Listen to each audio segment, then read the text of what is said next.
তোর কাছে মাপ চাই, আমরা তোরে বাঁচাইতে পারি না। মৃত্যুর পূর্বে আসিয়া বারবার চোখ খুলে কিছু একটা বলতে চেয়েছিল। আসিয়ার সে বলতে না পারা কথাটা হয়তোবার কেউ কোনোদিন বলতে পারবে না। আসিয়া বোঝানোর চেষ্টা করেছিল কি ঘটে গিয়েছিল তার সাথে সেই দিন ঘটনাটা। বোনের বাসায় বেড়াতে যাওয়া আসিয়ার জীবনের সব থেকে বড় কাল হয়ে দাঁড়াবে আসিয়া কোনোদিন চিন্তাও করতে পারেনি। জীবন যুদ্ধের সাথে প্রায় 4 থেকে 5 দিন তিনি লড়াই করেছেন, তবে আসিয়া এই যুদ্ধে বিজয়ী হতে পারেননি। আমার কাছে মনে হচ্ছে আসিয়া চলে যাওয়াই তার জীবনের সব থেকে ভালো হয়েছে। এই নষ্ট পৃথিবীতে বেঁচে থাকার চাইতে পরকালে যাওয়াই সব থেকে উত্তম। আসিয়া মহান আল্লাহ তাআলার কাছে বারবার বলছেন, আল্লাহ তাআলা জান্নাতে আমার জন্য ঘরটি তৈরি করুন, আমি চলে আসছি জান্নাতে। আসিয়া এখনো নাবালক। এই নাবালক শিশুটির জন্য আমরা সবাই দোয়া করি এবং ভিডিওটি তাড়াতাড়ি সবাই শেয়ার করে দিই, যাতে করে সবাই এবার জানতে পারে আসিয়া সত্যি সত্যি আমাদের সবাইকে ছেড়ে চলে গিয়েছে। যদিও এই সোশ্যাল মিডিয়া বারবার আসিয়াকে মেরে ফেলছিল, তারপর আসিয়া জীবিত রয়েছিল। ও বাঁচতে চেয়েছিল ভাই, ও কিছু একটা বলতে চেয়েছিল, কিছু একটা বোঝানোর চেষ্টা করেছিল।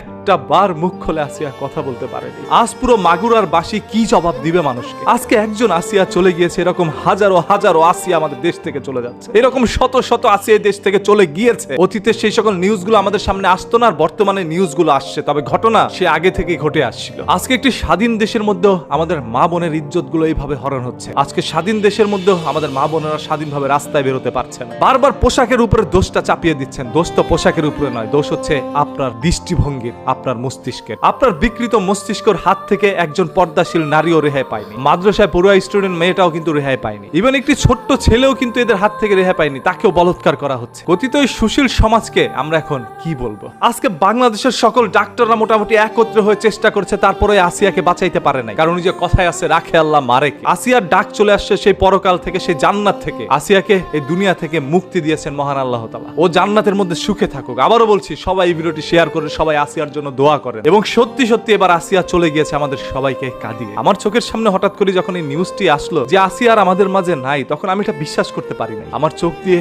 অজস্র অশ্রু ঝরে গিয়েছিল। সেই ছোট্ট বাচ্চাটাকে আমরা কি বাঁচাইতে পারি না? কি দোষ ছিল ওর? ও তো এখন পর্যন্ত ধর্ষণ কাকে বলে সেটা নিজেই জানে। ওর বোনের বাসায় বেড়াতে গিয়েছিল, এটা কি ওর জীবনের সব থেকে বড় দোষ হয়ে গিয়েছিল? দুলাভাই হচ্ছে বড় ভাইয়ের সমতুল্য। আরে যেখানে বাবার হাত থেকে মেয়েরা রেহাই পায় না, আর সেখানে দুলাভাই তো পরের কথা। তীব্র বিচার চাই, তীব্র নিন্দা জানাই, যথাসম্ভব দ্রুত প্রকাশ্যে যেন ধর্ষকের সাজা হয়, আর যেন কোনো আসিয়ার জীবন এইভাবে না যায়। এই ছোট্ট আসিয়াটা বাঁচার জন্য চিৎকার করছিল, তবে ওর মুখটা বন্ধ করে রাখা হয়েছিল। 2-3টি নর পিচাসের উপরে ঝাঁপিয়ে পড়ে। ঘটনাটি ঘটে যাওয়ার পর এখন দোষারোপ কিন্তু তার বোনের দিকেও যাচ্ছে, কারণ ওর বোনের জবানবন্দিতে এক একবার এক এক কথা বলছিল উনি।